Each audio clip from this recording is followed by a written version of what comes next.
Les essais cliniques ont pour but d'évaluer un nouveau médicament ou une association de médicaments ou encore une nouvelle façon d'administrer un médicament ou de nouvelles techniques de traitement. En effet, avant d'élaborer une nouvelle stratégie thérapeutique, il est important de prouver leur efficacité et d'en évaluer la tolérance. Il faut aussi savoir que les essais cliniques sont des essais systématiques d'un médicament, c'est-à-dire que chaque médicament, avant d'être mis sur le marché, est passé par la phase étude clinique. La recherche en cancérologie a permis des progrès réels qui se sont traduits par une amélioration des taux de survie, de guérison et de qualité de vie pour les patients.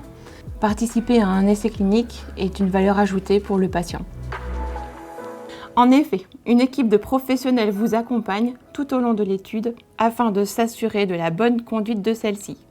Ils vont s'assurer de la sécurité de chaque personne incluse dans l'étude selon les bonnes pratiques cliniques.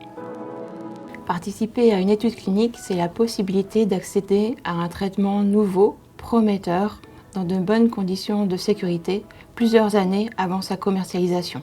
C'est aussi aider au développement de nouvelles molécules et bénéficier d'examens complémentaires plus réguliers, parfois plus poussés, susceptibles d'améliorer la qualité des soins et du suivi.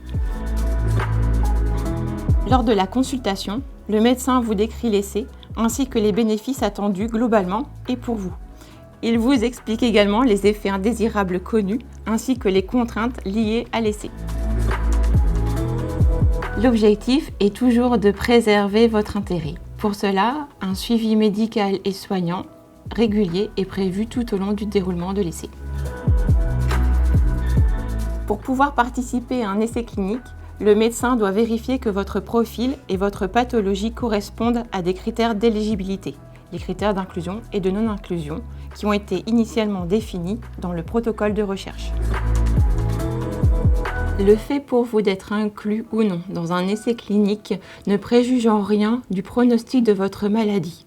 Cela signifie simplement que les caractéristiques de votre maladie ou que votre état de santé correspondent ou ne correspondent pas aux critères de la recherche. Recevoir un traitement expérimental est un acte volontaire.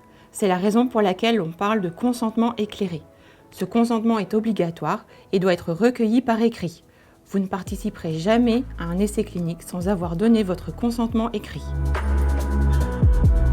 Si vous refusez de participer à l'essai clinique qui vous est proposé, ce qui est votre droit, votre décision sera sans conséquence sur la prise en charge de votre maladie, sur la relation avec le médecin et sur la qualité des soins qui vous seront prodigués.